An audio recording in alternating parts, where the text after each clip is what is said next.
week on NHRA Today. I'm Steve Evans at Force World USA in Yorba Linda, California. Hi, I'm John Force, 6-time funny car champ. I'm going to show you my new home. And I'm Austin Coyle with a demonstration that'll blow you away. All that and more on this week's NHRA Today.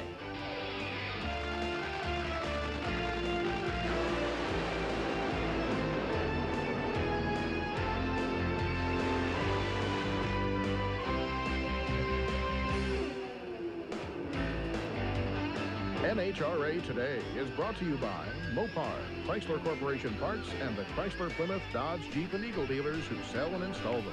Your Dreamers Truck Series came to the Bristol Motorspeedway for race number 4 of the season. The drivers are looking for a much better show than what they gave them at Iowa, which was an absolute wreck fest, even though Bristol is also known for wrecks.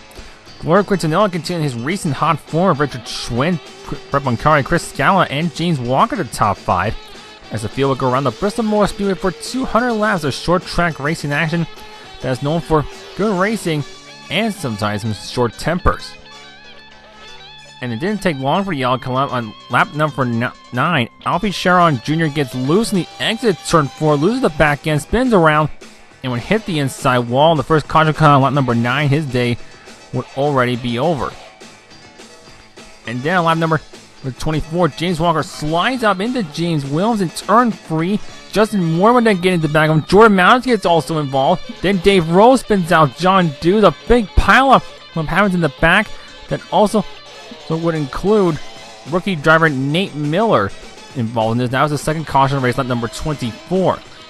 And then Jordan Mounds and Dave Rose would hook up on the back straightaway. They crash into the wall.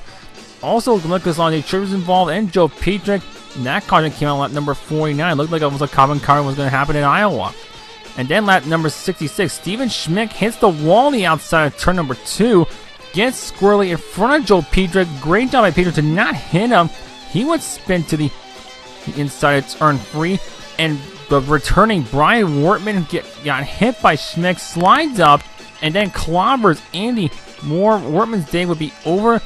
But Moore and Schmick would continue on. That'd be the 4th yellow of the race. Gloria Quintanilla at that time had been leading every single lap. Then his first real challenge came from Nate Miller after that spin. Here you see him get to the inside line number 95. But the outside line that Quintanilla was running would be the ideal groove around the Bristol Motorspeedway for the majority of the race. And then lap number 117, Jonathan Shipman hit the outside wall on the exit turn number 2. He was spin and clobber the inside retaining wall. He was spin back up the track. His day, he was over. Now it's the 6th caution of the race. So then the field would come and take pit stops for tires, and Chris Scala would stay out and lead a couple laps, number 123. And then at number 125, Quintanilla would show his stuff with new tires. Got to the inside of Scala, the exit turn 2 to reclaim the race lead on number 125. And it looked like that maybe Gloria Quintanilla would get that elusive first one, even though Chris Scala tried to get back to the inside of him on the front straightaway.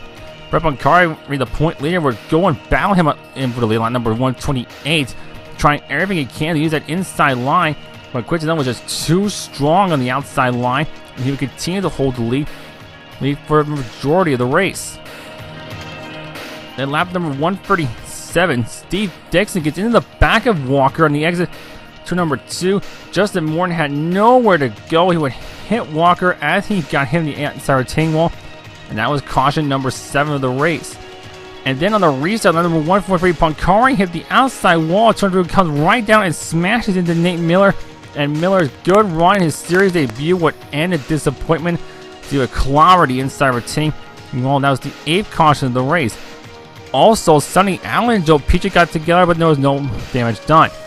Late in the race, Cody Fowler and Joe Petrick would catch up to Gloria Quintanilla on lap 180, and Quintanilla had a bit of a fight on his hands to hold the two guys off. But eventually, though, none of them would be able to mount a challenge as Gloria Quintanilla would come out of turn 4 and he would pick up his first career Gear Jammers Truck Series victory, leading all but 6 laps at the Bristol Motorspeedway. Quintanilla would get the win with Cody Fowler in second, Joe Petrick with a great run in third, Chris Scala 4th, James Williams 5th, Richard Schwinn 6th, Fred Buncari was 7th, Jonathan Shipping was 8th despite the wreck.